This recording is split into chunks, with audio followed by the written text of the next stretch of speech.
avant de donner la parole à notre conférencière, je vais présenter quelques actualités. D'abord, je vais dire deux mots sur l'équipe d'OVNI Paris. Bon, moi, je suis Patrice Galacteros, j'en suis le président de l'association qui organise ces conférences et éventuellement ces conférences débats. Là, derrière les caméras, il y a François Wilbert, qui est notre caméraman, qui réalise donc les vidéos que ensuite je monte et que je mets dans YouTube. Et puis à l'entrée, il y a José, et puis Bruno Botta, qui donc font l'accueil et qui a de la caisse. Et il y a quelqu'un qui ne fait pas partie d'OVNI Paris, mais qui fait partie du SAU, une association amie, qui est debout là, en rouge, c'est Gilles Durand, qui tient la librairie du SAU, où vous pouvez trouver des livres ufologiques. Il y a vraiment pas mal de choix. En général, c'est des livres toujours en très bon état. Alors, je vais commencer par présenter les actualités. Je vais parler d'ufologie, je vais parler d'astronomie et d'astrobiologie, et quelques annonces. Alors, je vais commencer par... charité bien ordonnée commence par soi-même, comme on dit. Et dans le site d'OVNI Paris, là je présente la première page du site, j'ai pris ça il y a à peu près 15 jours. Vous voyez sur la gauche la gazette de l'UFO, d'accord, et puis vous voyez des numéros, là j'en ai, à l'époque où j'ai pris la photo, on en était qu'au 56, maintenant on en est au 58. Qu'est-ce que c'est? C'est un périodique qui est fait par quelqu'un qui s'appelle Guy Cotton-Rock, qui vit à Albi, qui est d'origine bretonne comme son nom l'indique, mais qui vit à Albi, et qui collationne des mails. Donc il y a des listes, vous savez, il y a des listes de discussion un peu partout, et donc il y a une liste où il y a des gens comme Gilles Laurent, Troadec, Turcot, Leroux, Georges Metz, Jean-Claude Venturini, Gérard Deforge, Guy Cotton-Roche. Moi j'écris de temps en temps, assez rarement. Donc il y a des échanges de mails, et Guy Cotton-Rock, il sélectionne ce qui est intéressant, il compile ça, il met en forme, il illustre, et ça nous fait un numéro de la Gazette. Et donc il y en a à l'heure actuelle 58 numéros, donc je trouve que c'est une ressource intéressante. Alors je ne dis pas que tous les numéros sont géniaux. Par exemple le 58, le dernier, moi je l'aime bien, il est là, d'ailleurs, je vais le faire circuler. Parce qu'il parle de Dohany, la majorité du... c'est en fait un document envoyé par Jean Sibert et qui nous a donné le droit de le publier. Le numéro précédent, le 57, je ne l'ai pas aimé, mais le 56 était vraiment intéressant. Celui qui est là, qu'on voit en haut, phénomène connexe. Donc pour y aller, c'est simple, vous allez sur le site OVNI Paris, vous cliquez sur les liens, et ça c'est le PDF, le document s'affiche. Vous pouvez le télécharger d'ailleurs si ça vous intéresse. Il n'y a pas, du moment que vous citez les sources, il n'y a aucun problème. Alors ça fait 2014, depuis novembre 2014 qu'on publie ça. C'est pas une périodicité fixe, hein. C'est en fait quand Guy accumule suffisamment de données, il décide de faire une livraison et ça fait un numéro de la Gazette. Ça c'est le dernier numéro dont je viens de parler. Ça commence par une observation dans la région de Nice, envoyée par Claude Venturini. Et puis ensuite, comme j'ai dit, on parle d'OANI, objet aquatique non identifié. Il y a quelqu'un en France qui s'appelle Sylvain Matisse, qui est vraiment le spécialiste de ça. Mais Jean Sibert aussi, avec pas mal d'autres personnes ont travaillé. Donc c'est en fait une série de témoignages sur des OANI en France ou à l'étranger. Voilà pour la Gazette. Donc je vous conseille de jeter un coup d'œil. Vous verrez, les numéros sont inégaux. C'est un peu l'auberge espagnole. C'est vraiment celui qui lance un débat. C'est variable, et puis bien sûr on n'a pas tous les mêmes centres d'intérêt. Mais au final c'est quelque chose de, je trouve, c'est une richesse, c'est quelque chose à exploiter. Voilà. Ah, j'ai vu un OVNI de Xavier Passot. Xavier Passot a longtemps dirigé le GEPAN, et ensuite il a passé la main à Michel Agut. Il a décidé de faire un livre pour relater pas tellement son expérience, mais ce qu'il pense du sujet. C'est pas un mauvais bouquin dans le sens qu'il est pas mal écrit, Et il y a de l'information. Par contre, je pense qu'ici, personne ne trouvera grand-chose de nouveau et très intéressant, parce qu'il est quand même branché, il faut le dire, il n'y croit pas aux ovnis, hein, c'est clair. C'est un comble. Hein. Je le fais tourner. Ça fait Iran d'écrire un bouquin quand on est Japon pour dire que... Je te le prête, Gilles, si tu veux. Je l'ai lu. Puis avec un titre trompeur. Alors le titre est assez trompeur. Et bon, moi je n'en fais pas la propagande de ce bouquin. D'ailleurs, je pensais faire venir Xavier Passot ici à OVNI Paris, mais vu son bouquin, je l'appelais pour lui dire ce que j'en pense. Parce qu'il est gentil, Xavier Passot. C'est pas un... Bah, il a fait la fin de sa carrière. Risque pas de faire un au CNES. Oh, il y a un salopard qui a écrit « Casse pas trois pattes à un canard ». Je ne ferai pas d'enquête, je n'aurais aucun mal à trouver qui c'est. Voilà. C'est pas un mauvais bouquin, mais il y a peu de substance. L'auteur n'est pas malhonnête, mais n'a aucun enthousiasme pour son sujet. Dommage. J'ai quand même mis 2 étoiles, car on peut trouver une information utile dans ce petit ouvrage. Bon, c'est moi qui l'ai écrit, bien sûr.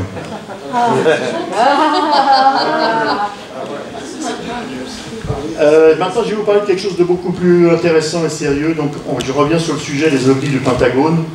Alors, vous savez que récemment, c'était je crois en novembre ou en décembre 2017, le New York Times a fait paraître un article dans lequel il expliquait officiellement il y a eu des recherches sur le phénomène ovni menées par le Pentagone.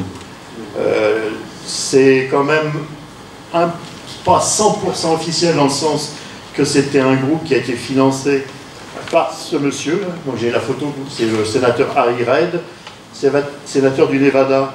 Bon, je pense que, je rappelle, j'ai déjà parlé de ça dans une précédente émission de conférence ici, mais bon, comme tout le monde, comme il y a du renouvellement, je rappelle quelques faits.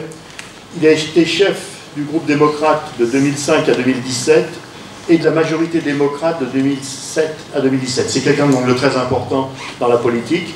Il vient de prendre sa retraite.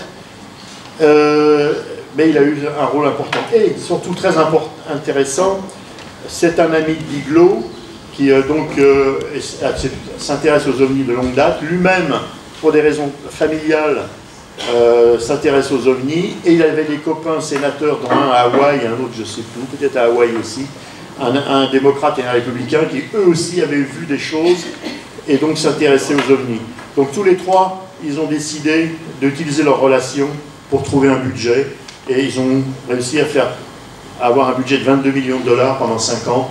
Et donc il y a eu une étude sur le phénomène OVNI qui a été faite en collaboration avec Bigelow, parce qu'il savait que Bigelow était fiable et il était passionné, il ne contenterait pas de prendre l'argent et de rien faire.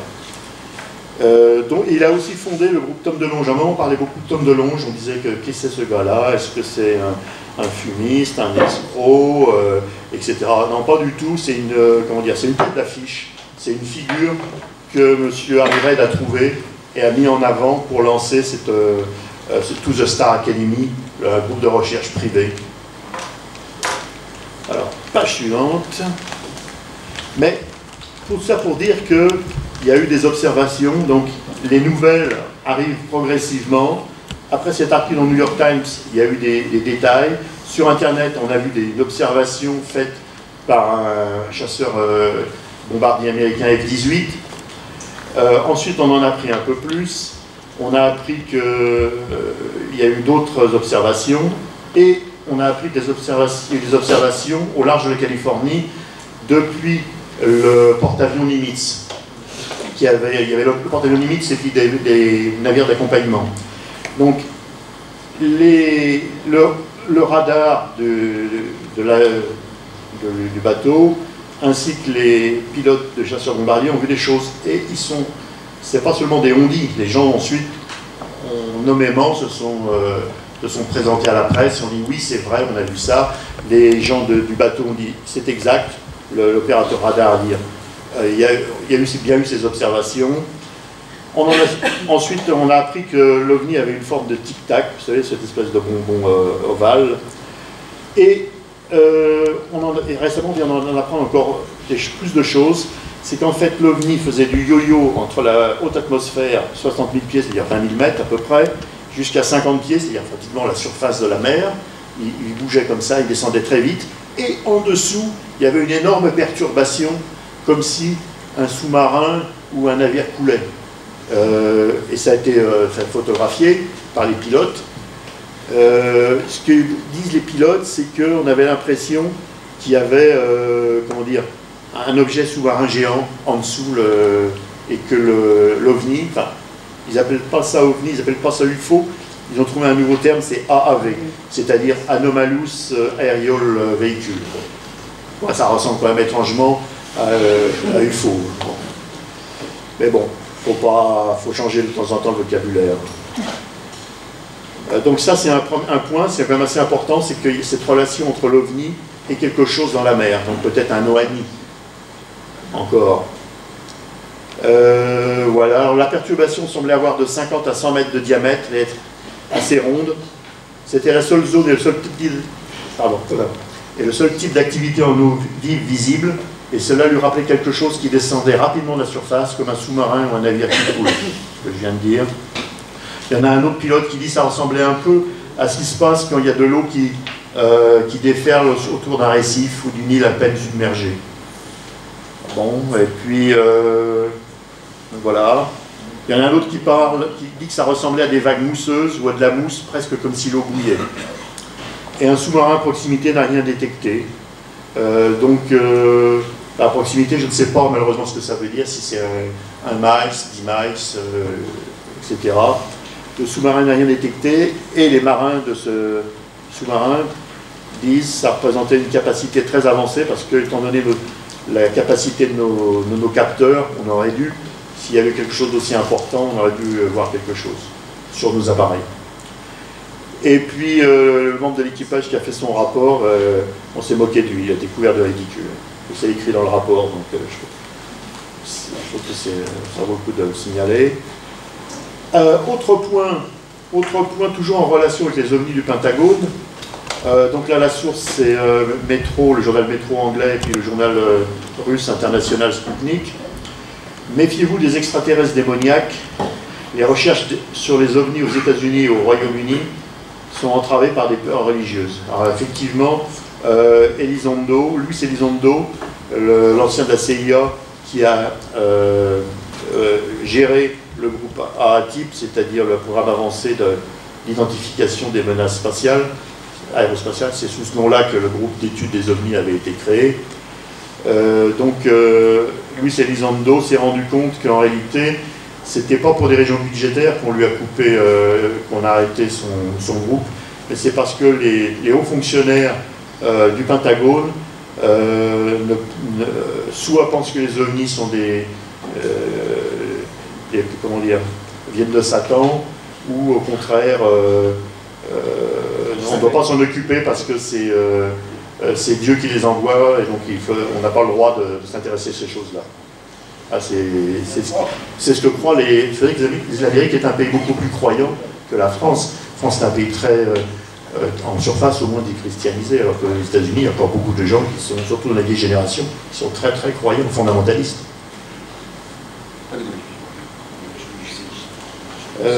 Oui, alors ça c'est la même chose, c'est Nick Pope, donc c'est en Angleterre, qui dit à peu près la même chose, en parlant à la fois des États-Unis et de son pays. Il dit c'était d'une drôle d'ironie, enfin, la traduction, ça c'est du Google, traduction Google un peu modifiée Galacteros, mais c'est une drôle d'ironie que les enquêtes sur les ovnis sont entravées parce que la croyance de certaines personnes en Dieu signifiait qu'ils ne croyaient pas à l'existence d'une vie extraterrestre, ou qu'elles considéraient les ovnis et les extraterrestres comme démoniaques. C'est vrai, on croit... c'est assez étonnant, vous voyez. C'est ce que disait d'ailleurs Bob Belanca la dernière fois, en juin. Il disait, c'est marrant, il y a des gens qui croient en Dieu, qui croient aux anges, et tout, mais ils ne veulent pas croire aux ovnis. Bon. Ouais, plus un article du Guardian, je pense. Ça sera pour la prochaine fois. Du nouveau sur Roswell, j'ai quand même mis un point d'interrogation, parce que déjà, alors, je vous explique rapidement. Il y a des gens qui vont là-bas, à Roswell, qui sont nommés. Par exemple, là, Frank Lindbergh, on voit la photo, c'est un enseignant de sciences naturelles, il enseigne la géologie et d'autres sciences au lycée et à l'université dans un institut militaire du Nouveau-Mexique, à Roswell. Et comme là-bas quand même, vous savez, Roswell, c'est quand même dans le désert, il faut s'occuper. Donc il a décidé de creuser la légende de Roswell. Donc il a pris des photos aériennes, il a regardé où ça pouvait être les crashs, et ça pourrait être par là. Ensuite il a pris son détecteur de métal et il a été battre la campagne, enfin le désert, et il a trouvé des bouts de métaux assez bizarres. Et donc il en a lancé l'analyse. Pour l'instant c'est pas très probant, mais il n'est pas le seul à avoir fait ça. Il y a d'autres gens qui ont... Parce que moi j'étais resté sur l'idée, après avoir lu 2 ou 3 livres sur le sujet, sur Roswell, notamment le livre sur les enfants de Roswell, que l'État avait vraiment fait un barrage efficace et que personne n'avait réussi à récupérer des morceaux de métal. Or il semblerait qu'il y a des gens qui ont réussi, notamment celui-là, et il a été menacé par une agence gouvernementale qui s'appelle BLM, c'est-à-dire, je crois que c'est le Bureau des Land Management. C'est-à-dire, et donc, si vous prenez quelque chose, par exemple un artefact comme un silex taillé, ce chose, ces gens-là peuvent vous tomber sur le poil parce que vous avez illégalement pris un bien collectif. Bon, apparemment, ça se calmerait. Mais moi, ce qui m'étonne un peu dans cette histoire, c'est la photo là, du bout de métal. Moi, j'en étais resté à l'idée de pellicule assez mince, très fine, qu'on pouvait plier et qui se défroissait. Alors là, je vois un truc quand même un peu bizarre. Mais bon, je pense que ça vaut le coup quand même d'en parler. Parce que peut-être qu'effectivement, les analyses technologiques plus poussées montreront que c'est bien un métal qui n'a pas été fait sur Terre. Voilà, on change de sujet, on arrête l'ufologie, on va parler d'astronomie. Alors c'est un peu lié, bien sûr. Donc on a beaucoup parlé des nouvelles planètes, et dans ces nouvelles planètes, il y en a qui pourraient porter la vie parce qu'elles seraient dans la zone dite habitable, c'est-à-dire la zone relativement tempérée, pas trop proche de leur étoile, pas trop loin, et donc l'eau peut être liquide. Et vous savez que pour les savants, les astrobiologistes, c'est vraiment le critère le plus important, c'est qu'il y ait de l'eau liquide pour que la vie puisse se développer. Et puis, bon, on y pensait depuis un certain temps, d'ailleurs les cinéastes d'Avatar l'ont mis sur pellicule. Il serait possible que dans la zone habitable, il n'y ait pas des petites planètes rocheuses, mais d'énormes planètes comme Jupiter. Et c'est vrai, on en a détecté des planètes géantes, beaucoup plus grosses que Jupiter, dans la zone habitable. Donc on s'est dit, Jupiter a des lunes, et des lunes assez grosses. Alors là, j'ai mis à gauche la photo de la Terre au centre, la Lune en haut à droite, et tout autour les 4 lunes, les 4 satellites galiléens de Jupiter. Et vous voyez que le plus gros, qui est Ganymède, est nettement plus gros que la Lune, et bon, n'est pas aussi gros que la Terre, mais est déjà pas mal. Imaginons une planète beaucoup plus grosse que Jupiter, peut-être qu'elle aurait des satellites beaucoup plus gros, et sur lesquels la vie pourrait se développer.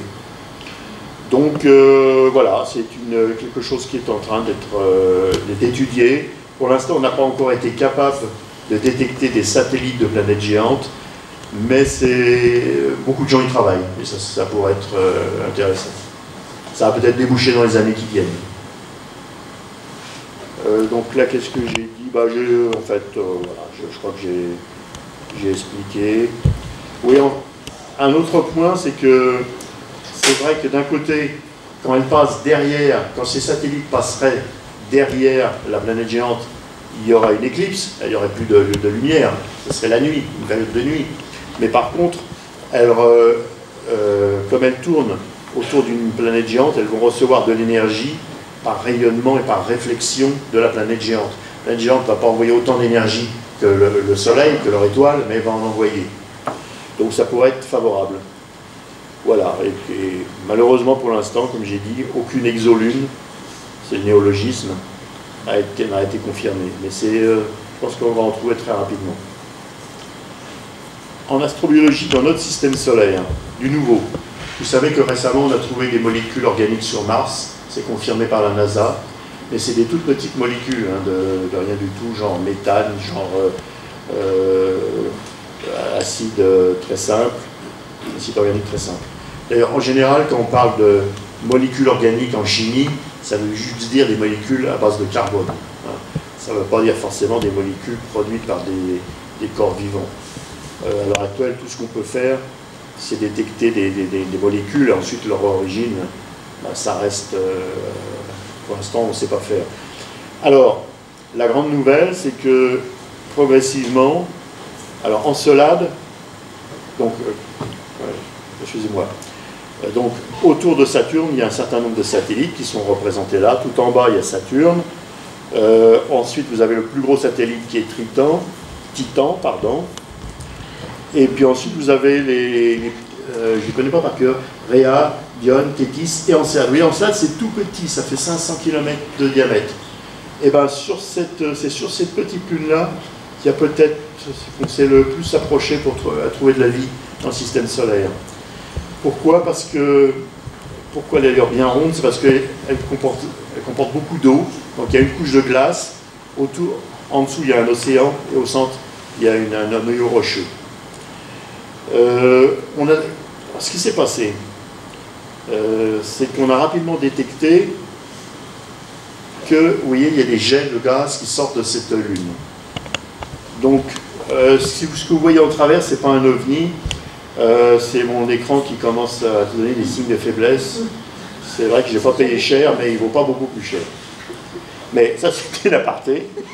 Ça peut arriver. En plus, il n'y a que 20 gigas dessus, donc je ne peux même pas le mettre à jour la machine. Bon, mais pour ce que je fais, il va encore très bien. Donc vous voyez, ça c'est une photo qui a été prise à contre-jour. On s'est rapidement aperçu que cette lune, il y avait des fuites, il y avait des jets de vapeur et de cristaux de glace. Alors on a fait passer la sonde Cassini, c'est elle qui a pris cette photo. On l'a fait passer dans les jets, parce que les jets sont extrêmement fins, il n'y a pas de danger. Alors on s'est aperçu qu'il y avait non seulement de l'eau, de la vapeur d'eau, des cristaux de glace, mais il y avait du sel. Ah, c'est intéressant. Ça veut dire que en dessous, c'est pas seulement de la glace qui se vaporise, mais il y a vraiment quelque chose qui ressemble à un océan. Ensuite, on a trouvé des molécules organiques, très simples. On a trouvé de l'hydrogène. Alors là, ça fait commencer à faire tilter les savants, parce qu'ils savent que sur Terre, dans le fond des océans, il y a ce qu'on appelle les fumeurs noirs et les fumeurs blancs, c'est des cheminées qui crachent de l'eau chaude, l'eau rentre dans les roches, et puis quand elles atteignent des zones chaudes, elles remontent, et ça forme des cheminées, et pendant le trajet, elles absorbent plein de sels minéraux qu'elles recrachent dans la mer, et elles recrachent aussi de l'hydrogène, parce qu'il y a des réactions chimiques entre l'eau et les roches volcaniques, et décomposition de l'eau, ça donne de l'hydrogène. L'hydrogène, c'est un carburant pour la chimie.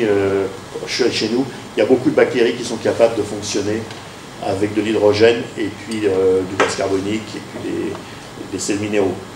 Donc, ça a de plus en plus intéressé les savants, et donc ils ont continué les analyses. Maintenant, la sonde Cassini, c'est fini, elle est morte, mais les analyses, les datas, les données qui ont été envoyées, qui ont été recueillies, on continue de les étudier, et on s'est aperçu qu'il y a vraiment des grosses molécules. Alors là, je mets une photo bien éclairée d'Encelade. Vous voyez ces lignes bleues qu'il y a ici, qu'on appelle les rayures du tigre.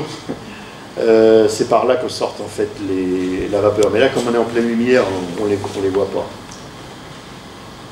Il y a un schéma qui explique comment la sonde Cassini est passée au travers des jets de vapeur. Donc, vous voyez, la glace, et puis un tout petit océan. Ça, c'était une période où on disait, oui, mais il y a un océan, mais il est tout petit, il est tout mince, c'était uniquement au pôle sud. Ça représente le pôle sud. Mais puis finalement, on s'est aperçu que c'est plutôt comme ça. Il y a une couche de glace assez mince. Vous voyez les fameuses rayures au milieu, c'est toujours le pôle sud qui est représenté.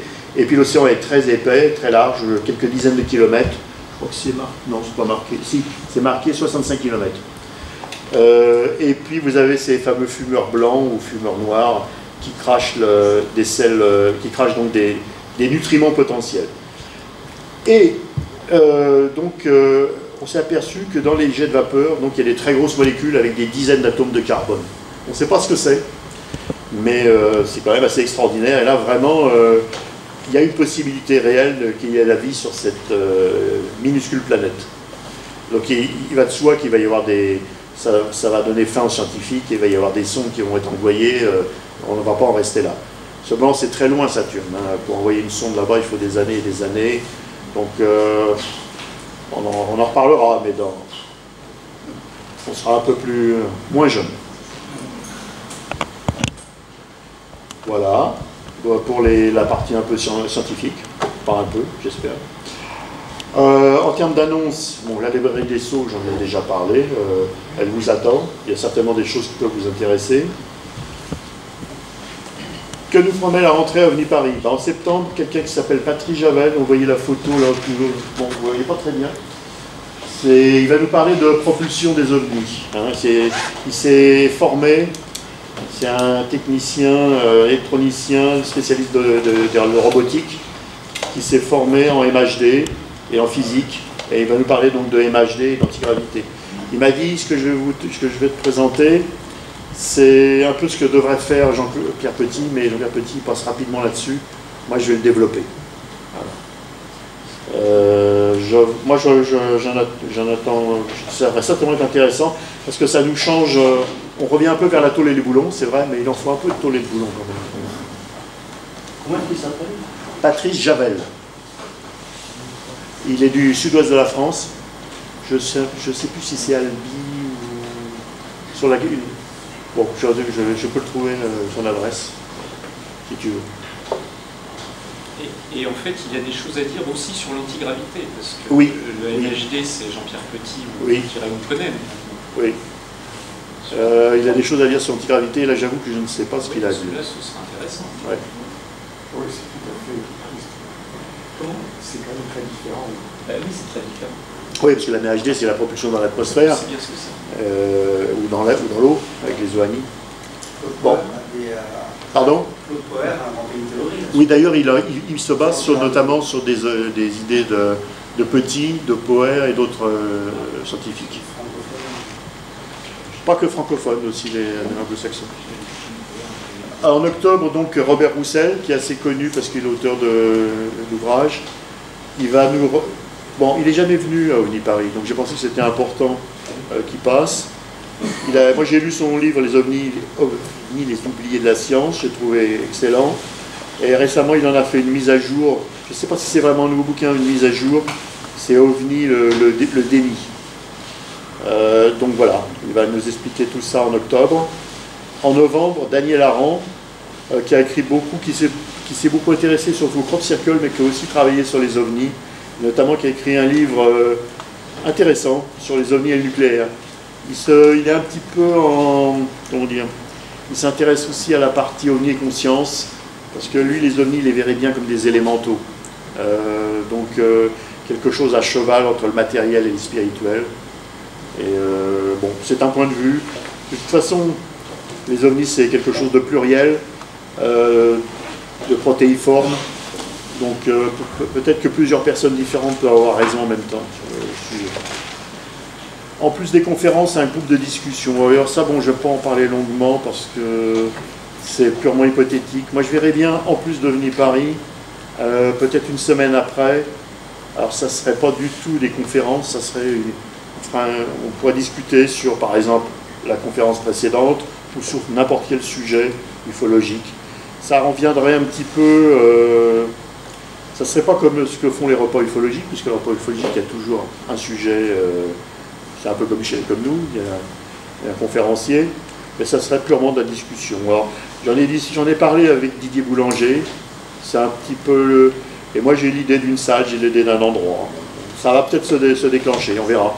Si ça intéresse des gens, s'il y a matière à se déplacer, à monter quelque chose.